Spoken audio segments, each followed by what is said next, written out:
chapter 8, going to look at the end of chapter 8. Remember, chapter breaks are usually in the wrong places, or they're a distraction, or whatever. So we're going to pick up with a little bit of a change of pace after the story of I. Let's start with a little prayer. Can somebody send that? Somebody want to do that? Going once, going twice. Thank you, John. Good Father in heaven, we come to you thankful for another day of life and opportunity to come together and look into your word, Father. I pray that you be with us this evening and with all the teachers and classes. Help us to gain the knowledge and the wisdom from your word that you'd have us to know, Father. Thank you for each one here. We ask you to bless this time with us. And thank you for your Son and his sacrifice. And it's through his name we pray. Amen. Amen. All right, so last week we were talking a little bit about the story of I and Achan. And of course, that's really meant to be the mirror image of the Jericho story, right? You know, Jericho and Haram, get to go to destruction. And then Achan obviously didn't obey them. Chapter 6 was explicit. You take Jericho and, you take Jericho stuff, you go under Jericho's decree of destruction. And so, Israel starts off trying to take Ai, the next village up the road. Doesn't go well. They wonder why. Well, sin's in the camp. We talked a bit last week about how sin, we think stuff is private between me and God and whatever, but it always has legs. It always spreads, in ways that aren't just immediately about, tempting someone else into sin. And it's about how God sees us anyway. It's not how we think about it, right? It's not about our moral calculus. It's how God sees. That's part of what it means to be mature. Is to learn to see the world the way God does, not the way we do. That's the problem with trying to apply human standards of justice to God. God gets to define justice, not the other way around. So we don't get to sit there and say, he violates human rights with genocide or something. Number one, the creator of life has the right to take life on his terms. And number two, and this brings us to the other thing that we were working really hard in that story, besides the significance of all sin and then the potential for public implications, even when not publicly known. We talked a bit about this very shallow reading that's of Joshua is pretty common these days among skeptics and those who are hostile to Christianity, or Judaism, I guess, for that matter, but just because this is an Old Testament book. But the idea of God being a moral monster because he commands wiping out all sorts of people, kind of the lazy term today, genocide. And we looked a bit, especially the I story helps us because especially when it's read against the Jericho story as a continuation of the Jericho story. Is that the issue was never ethnicity. God commanded wiping out whole groups, but just because you're part of that group didn't mean you had to die, because in chapter 6, Rahab is saved. Why? Because she fears God and she wants to be on his side. And so she gets to live. Whereas Achan, who is Israelite, what happens to him in chapter 7? He dies. Because he, and again, remember that the reason he dies because he took Jericho into his tent. So in other words, he dies for the same reason people in Jericho died. Isn't that interesting? All of a sudden, while God's basically saying sin trends in groups, and so I'm taking out these groups, any individual can choose to make a different choice. And even if you were in as an Israelite, you can go out and die with the Canaanites. And vice versa. You can be a Canaanite, under the group sentenced to death, but you choose to fear God, guess what? You get to live. So, again, got to read the Bible a little bit better than the world does and not knee-jerk all there, right? I don't really know how to defend God. Well, first of all, just look at the story carefully. God was wiping out groups, but at the end of the day, Rahab wasn't out no matter what just because she's not Jewish.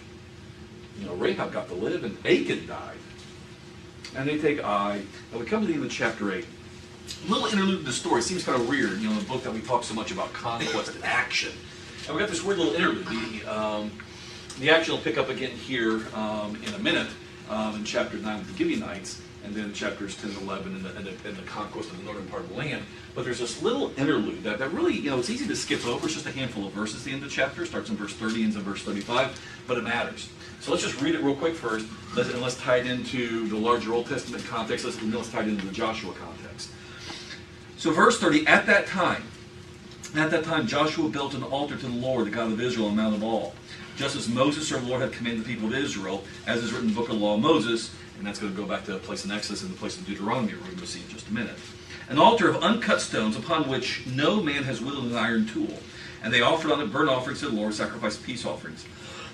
And there in their presence of the people of Israel, he wrote on the stones a copy of the law of Moses, which he had written. That's going to be a lot of rock and a lot of writing. But the law gets written on these stones. Why would you do that? Say again? It's permanent. Well, that's permanent. That's right. You write it on the stone. Remember, there's no printing presses back then. You get personal copies of this stuff. And so we're doing it. Now, here's the thing. Geographically, Mount Ebal is pretty centrally located. So doing this in a very central location and putting it on stone, as a way of making it permanent and making it public. And so you don't get a personal copy of the Torah to take home, but guess what now? And kind of in a central spot in the land, you have this. And it's also another way of God saying, I own this place, right? And it's available for everybody. Yeah, it's available for everybody, but, think about this as in terms of the conquest. God throwing down his law in the middle of the land. What's he saying? Who rules this place now? God does. This is the law of the land. Remember, y'all ever seen like old-fashioned steels, like the Code of Hammurabi and whatnot? You wrote the law on a stone, and what did you do? And set it up. Okay, this is so. If you've ever seen like the steel of Hammurabi or similar such things, that's what you're seeing in your head. God is basically putting up his law in the middle of the land, saying, "My land, and these are my people. This is my law." And so his people need to keep it. Who else is? And by the way, the law is explicit about this. If you go back and read in the Pentateuch, who else is amenable to the law when they're in the land? Foreigners, sojourners, and foreigners. Yeah. Don't you hate it when you get pulled over in another state? Hypothetically speaking, because they have some quirky law in the books about you have to stop at the stop bar before you make a right on red. You ever been in one of those states? Who does that?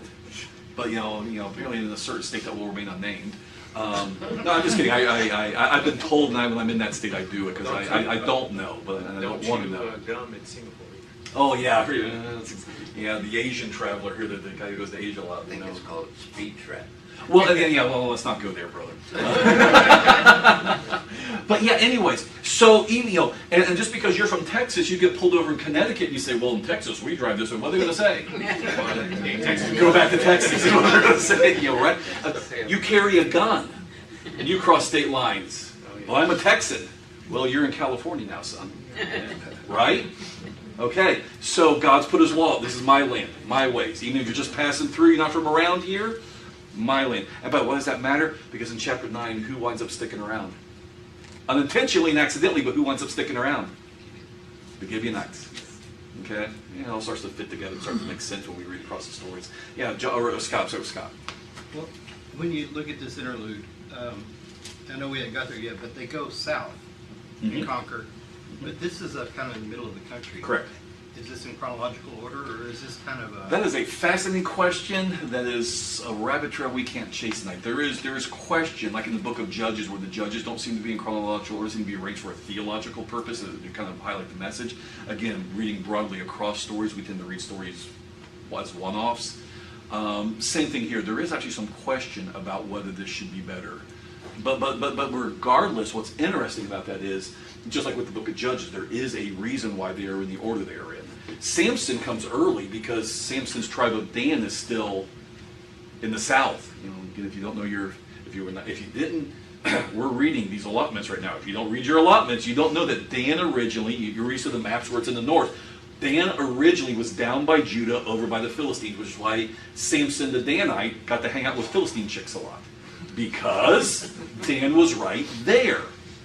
And then that's where they learned their lesson and got Samson. No, Samson was dead, but get their sons away from Philistine women. Anyways, so Samson's the last judge, as we typically reckon judges, right? And but why? Because we want to make a point that the judges themselves are morally inferior, that they themselves are worse and worse. Because Samson's a train wreck compared to Othniel, among whom nothing really bad about him. And but the other cool thing is that again, there's parallelism. Othniel's all about chasing a worthy wife, an Israelite wife, Caleb's daughter. Samson's all about chasing a Philistine wife. Isn't that interesting? Anyways, so reading across stories, not just stories as one-offs. There's lots going on in the Bible's trying to tell us. So to that point, Scott, ultimately it's here, I think, because, well, I said we're going to do Pentateuch context and then Joshua. Let's do it backwards then, actually. So think about, here's the thing. Have they just had a problem because of sin? Yes. They got it fixed out. And they're about to have a problem in chapter 9 because, maybe not intentional sin, but negligence. Yes. And what's the problem in both cases? He didn't talk to God. They didn't talk to God, they didn't listen to God, they didn't follow God's law. Now go back, context of Joshua chapter 1. Joshua chapter, now remember what we read back at the beginning of the quarter, Joshua chapter 1. What was emphasized to Joshua in Joshua chapter 1? This, Book of the law shall not depart. yeah. But in it you shall meditate day and night. And then that is your success. There's your well-being. And so here we are, and in one sense, we've kind of finished the southern campaign. We're about to have the northern campaign. We have a misstep with Ai. We have a little bit of a misstep with Gibeon. Louis, what sits in the middle of all of it? A recitation of blessing and curses. We haven't gotten that part yet. And a setting up of the law publicly. This book of the law shall not depart out of your mind. Bad things happen when this book of law. What did God? If you meditate on this law day and night, you'll have success. Things will go the way they're supposed to be. If you don't, guess what? You wind up with Ai, kind of running you out of town, and you wind up with Gibeonites, and now what do we do? Can't break our oath, but at the same time, these guys aren't supposed to be here. Now what? Well, if you had played by, if you'd been meditating upon God's law, maybe this would have happened, right? Okay. So, finish the text real quick. In fact, notice in verse 33, all Israel, sojourner as well as native, with their elders and officers and their judges, stood on opposite sides of the ark, before the Levitical priests who carried the ark of the covenant of the Lord, half of them on Gerizim, half of them in front of Ebal, just as Moses our Lord commanded at the first, to bless the people of Israel. And afterward he read all the words of the law, the blessing and the curse, according to all that is written in the book of the law. And there was not a word of all that Moses commanded that Joshua did not read before the assembly of Israel, and the women, little ones, and the sojourners, second time it's mentioned, and the sojourners who were among them. Sojourners, I think the idea there is they're not ethnically Jewish, but they are sympathetic. The Rahabs of the world. We forget there's a lot more going on. For whatever reason, God picks certain people and not others. There are other good people. There were other good pagans, non-Jewish folks who decided they want to be part of the people of God, and guess what God says? Welcome aboard. And even if you're born Jewish, but you aren't all in, what happens? Not all Israel is Israel. So, I wasn't Israeli, but I got here as fast as I could. Anyways. So emphasizing twice again sojourn, because again, and why does that matter? It's shallow readings of Joshua. God is a genocidal maniac. How can you worship a God like that? That doesn't sound like a genocidal maniac. Yeah, I picked the family of Abraham, but anybody who wants to have faith like Abraham, welcome aboard. All right, so just to emphasize, you'll notice again, blessing and curse, according to all is written in the book of the law. Not a word of Moses commanded that Joshua did not read. So there's the significance of all of it, all of it, all of it. Go back to Deuteronomy 27 real quick. Keep your finger here. Don't lose it. Go back to Deuteronomy 27. Emphasis, though, on all. Blessing and curse. Emphasis on all. You go back to chapter 27. That's where this whole doing exactly what Moses said, that's where this is. Before Moses dies, book of Deuteronomy, Moses' swan song right before he dies. Chapter 27. Moses and the elders of Israel commanded the people, saying, keep the whole commandment that I command you today. And on the day you cross over the Jordan to the land that the Lord your God is giving you, you shall set up large stones and plaster them with plaster, and you shall write on them the words of this law when you cross over to the land the Lord your God is giving you, a land flowing with milk and honey.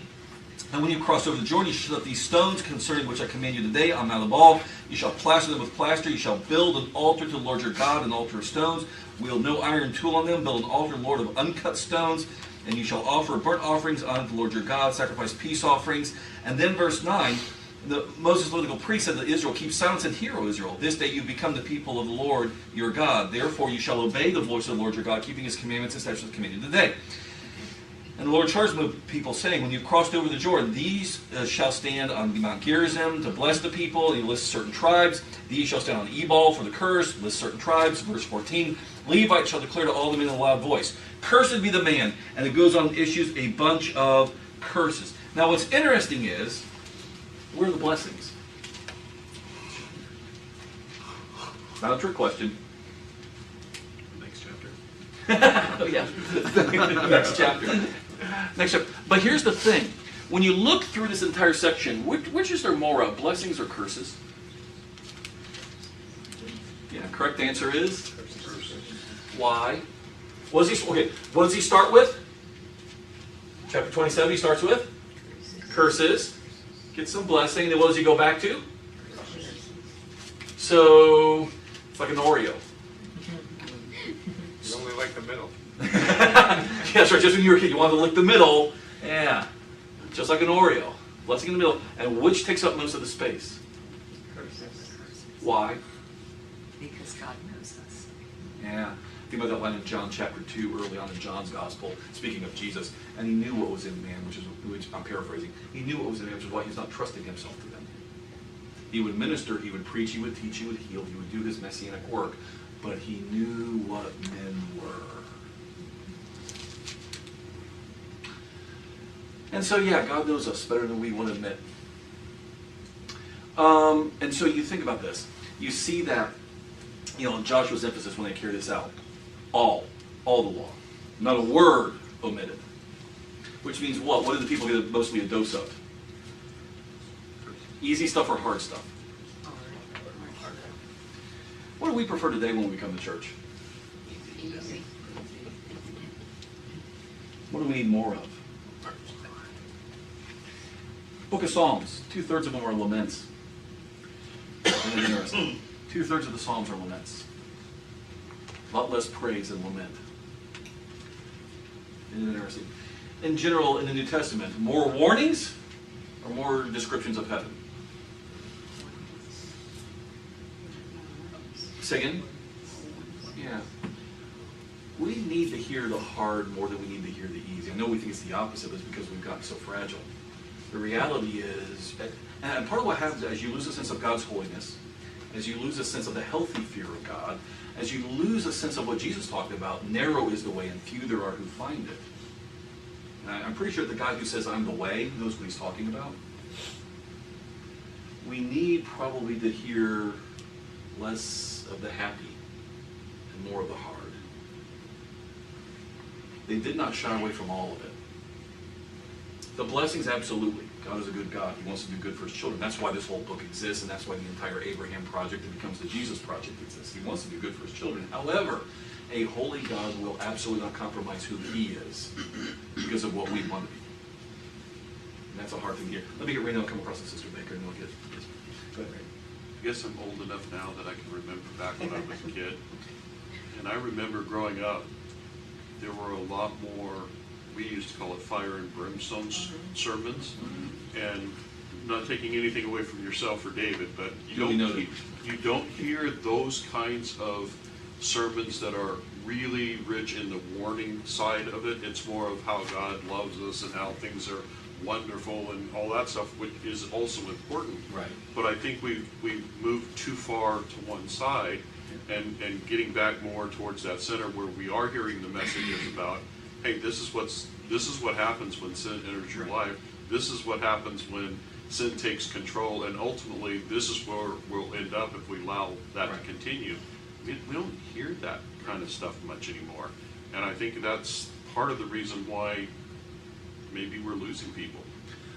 Yeah, that's the reality is you're going to lose people no matter what. Yes. Yeah, the trick is you want to lose the right people for the right reason. Right. That's the game.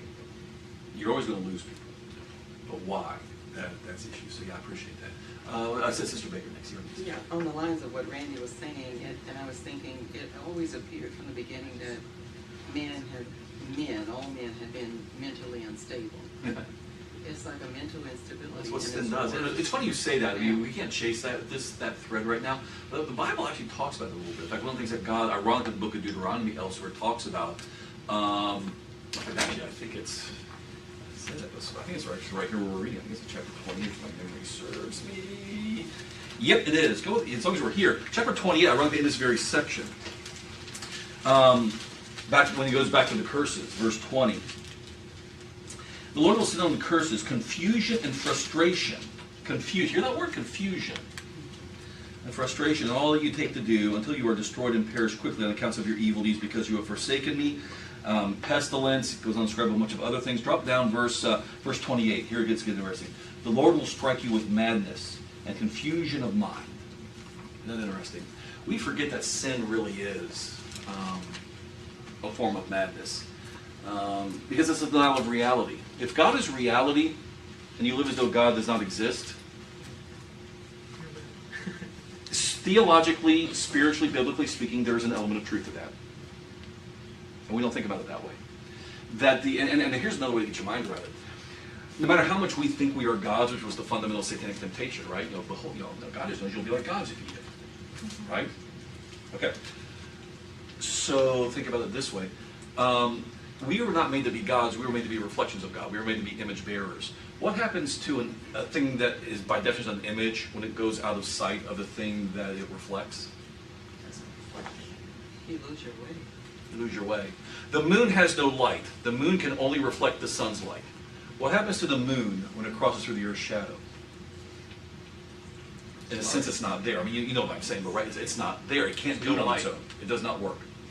And so there was a sense in which, especially at the society level, we see this with societies, there is a sense in which, and that's why you think about one of the Old Testament, one of the great hallmarks of the way God, all sins, you got to think of sin a little bit differently. We sometimes think about just sin as law breaking, which is a technically true definition, law breaking. But there is a sense in which some sins are worse than others in the sense of what causes them and what they lead to. There is a hierarchy in terms of cause and effect and how far gone you are when you do this sin. Does that make sense? That's why, like even in the old law, certain sins, God said, if somebody commits this, you are to stone them, and your eye will not pity. Don't be more merciful than God is. Don't be more righteous than God is. Why would God? Because in God's eyes, not how we see it. In God's eyes, some sins are so fundamentally a violation of the nature of creation, so blasphemous toward Him, such a rip of the social fabric that it simply cannot be allowed to stand. Moses told Aaron he couldn't mourn his sons. Say again? Moses told Aaron he couldn't mourn his sons. That's right. That's right. So when you understand, in God's eyes, that certain things, and so I think about two places in particular. I think about in Jeremiah. When in the Old Testament, one of the ends of the line of your morality is so far gone, you have so lost touch with reality and your sinfulness. The sacrificing of children, the offering the Molech, and of course, by the time God gets ready to destroy Jerusalem, what is one of God's hallmark? This is what you've done. What was Manasseh remembered for when God says, "I'm done with Jerusalem"? The sacrificing of children, right? And so what's interesting in Jeremiah, when God is kind of giving them the what down as the fall's about to happen, Jeremiah is God's color commentator at the fall of Jerusalem. And his job is not to say repent or else. His job is to say repent and accept the judgment. Your repentance is now accepting the judgment. There is no getting out of it. And one of the things that God says 3 times in the book of Jeremiah, especially as he's talking about the sacrificing of children, which I did not command, but here's the real devastating line, nor did it ever even enter my mind. In other words, that's God's way of saying, okay, certain sins, I can get adultery. Lust is, I get adultery. Lust is real. You shouldn't do it, but you're weak and you did it. But sacrificing children, what is wrong with you people in your basic human nature that you would ever sit around and say, hey, guys, I got an idea. This would be a great act of worship to the God of Abraham or any God. Let's burn babies. How far gone do you have to be in the head to actually think that's... And so here's God. Nor did it ever even enter my mind. That's God's way of saying, what are you guys even thinking? How far gone do you have to be? All the way. And that's the point. And that's why the end has come, and there's no getting out of it. There is nothing left to do but clear the table and start over. Same thing in the book of Romans, chapter 1. God doesn't pick on homosexuality because it's the worst of all sins. There's lots of ways to go to hell. The reason Paul picks on homosexuality in the concept of Romans 1, if you get the logic, not just the proof text, but the logic of what he's saying. Because remember, God is emphasized in Romans 1 as the creator.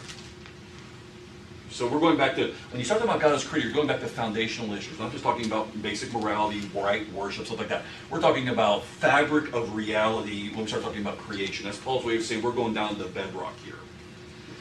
And so in the context in which man has decided to willfully ignore the reality of a creator, because all creation makes it obvious that he's here. What happens to people who have intentionally believed the lie, have intentionally denied the reality of God is the creator? You wind up with, you don't even know what men and women are for anymore. In other words, something so basic to creation, because what was one of the most basic things about creation? He made them male and female, and then what was the first command? Be fruitful and multiply.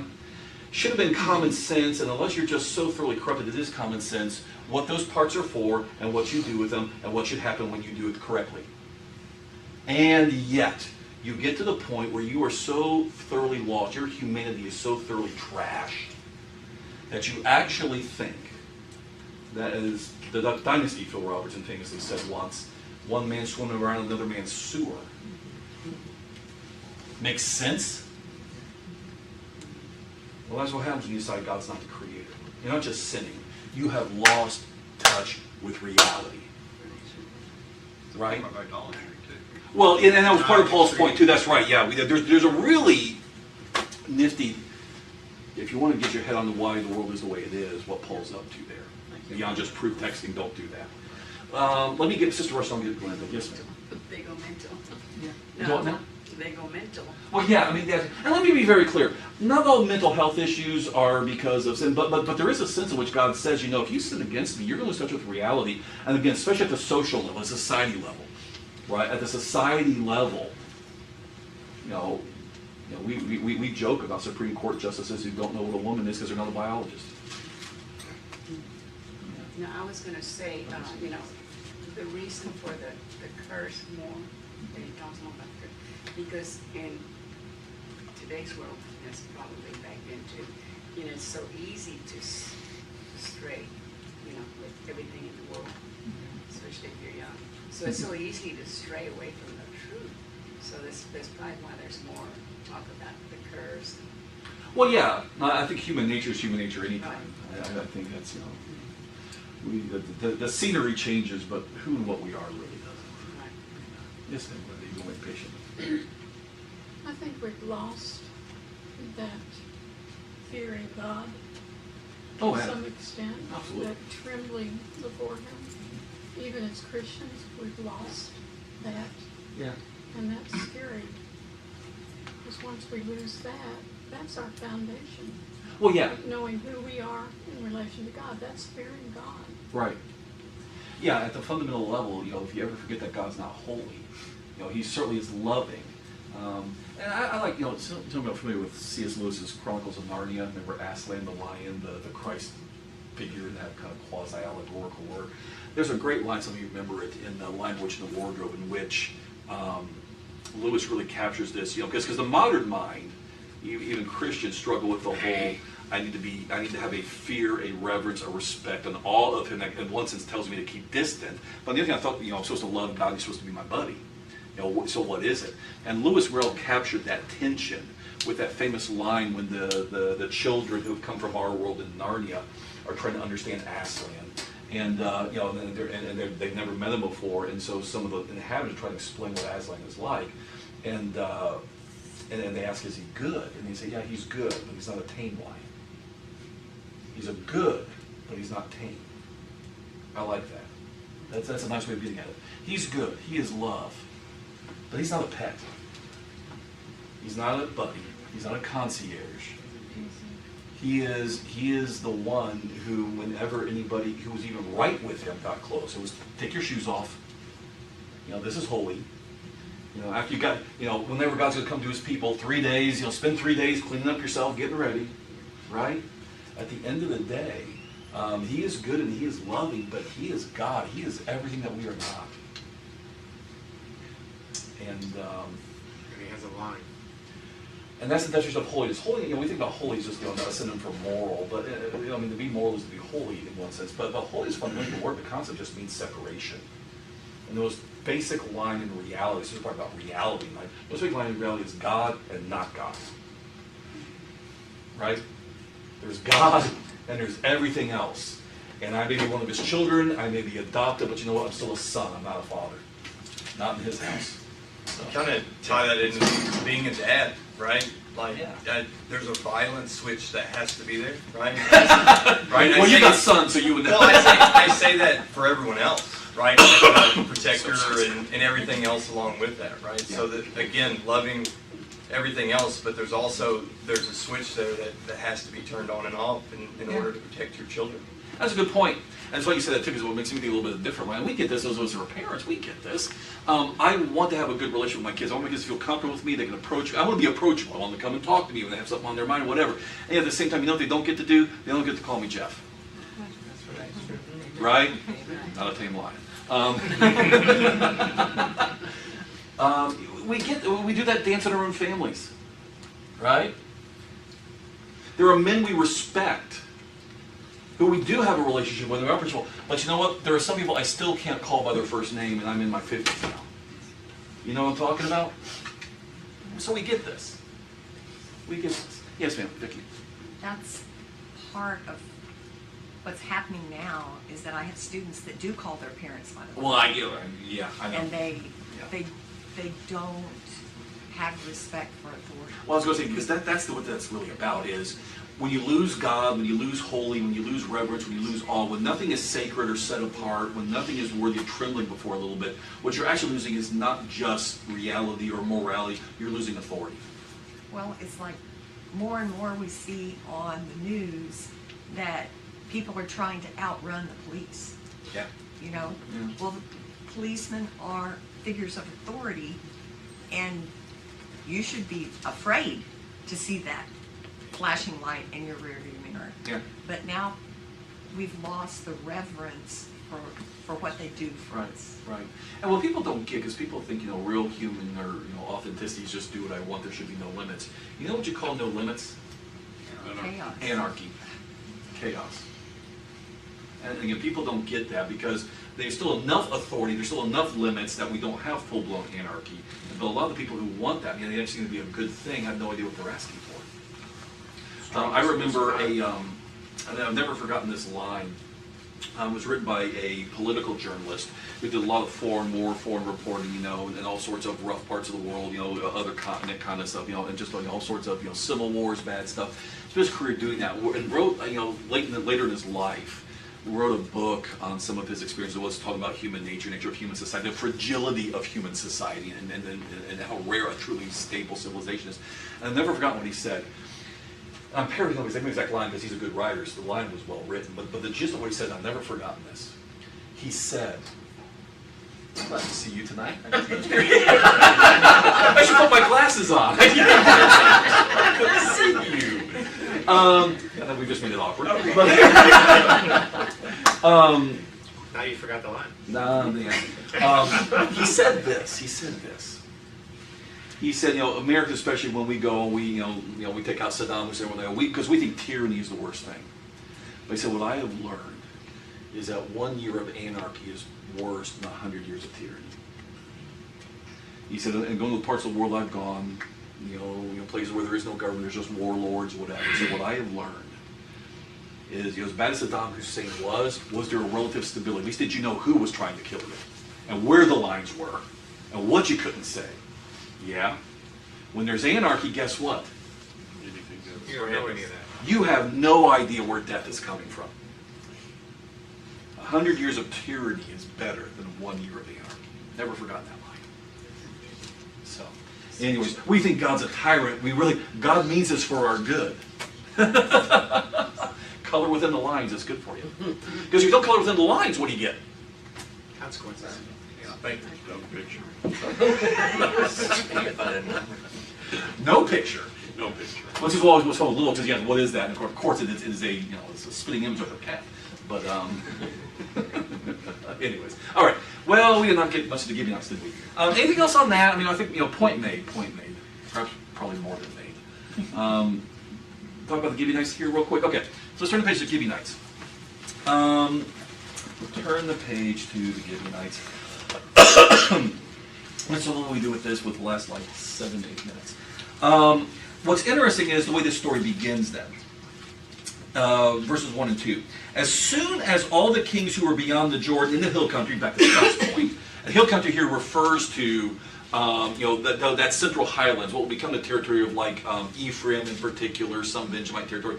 If you ever go to Israel, coastal plain that goes down the Mediterranean, rises up into the central mountainous highlands, very mountainous. That's where Shechem, eventually Samaria, these kinds of cities are central highlands of most of the Ephraimite territory. And then on the other side goes back sloping down to the Jordan Rift Valley, because the Jordan's very low, going down to the Dead Sea, lowest place on earth. That's where Jericho is and stuff like that. You go south, you get kind of these desert wastelands where Hebron is.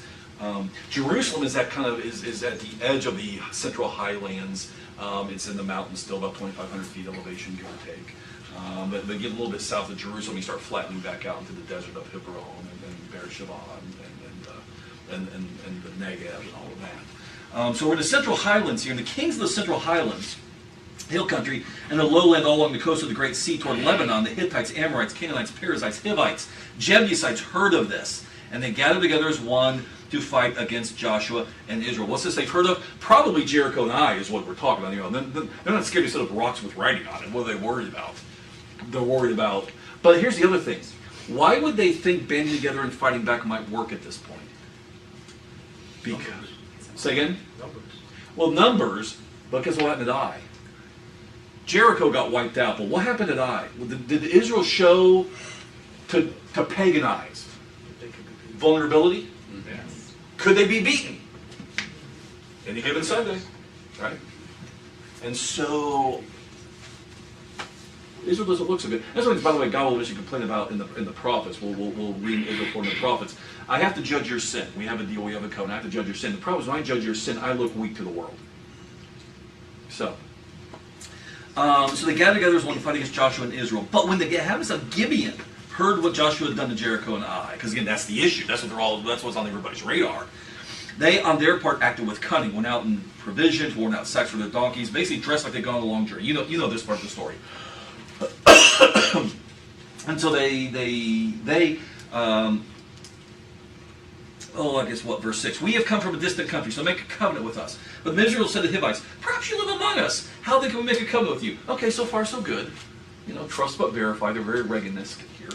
And so they said to Joshua, we are your servants. And Joshua said to them, who are you? Where do you come from? And they said that from a very distant country, your servants have come because the name of the Lord your God. For we have heard a report of him and all that he did in Egypt, and all that he did to the 2 kings of the Amorites who were beyond the Jordan, Sihon king of Heshbon, Og of Bashan, who lived in Ashtaroth. So our elders and all the inhabitants of our country said to us, take provisions in your hand for the journey, go to meet them and say, we are your servants, come now, make a covenant with us. Here's our bread, it was still warm when we took it out, but now it's dry and crumbly. They didn't have buckies back then. The wineskins were new, behold, they burst, and these garment sandals of ours are worn out from the very long journey.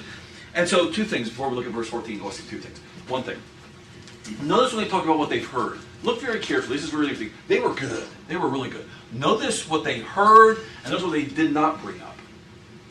What do they say they've heard? Why have they come to make peace with Israel? Because they've heard about Egypt, and they've heard about Sihon and Og. Yeah. Who took out Sihon and Og? It wasn't Joshua. Who took them out? Moses did that. What did they not bring up? Why would they be suspicious to do that? They were far away and haven't heard that yet. There it is. These guys were good. They talked the right stories to show we know who you are. That's why we want to give you. We respect you. Very Rahab-like. But what did they stuff that in the ancient world with no internet, with no CNN or Fox News to spread the word? Be really suspicious of people who are really far away had already heard about what just happened at Jericho and Ai. These guys were good. Now what's sad is verse 14. And so the men took some of the provisions, but did not ask counsel of the Lord. So why would they take some of the provisions? Well, yep, looks old to me. Looks moldy to me. But so they trusted what they could see. They did not do what? Yeah. And again, details don't have to be given. When the details put in there, what's the point? To make the point.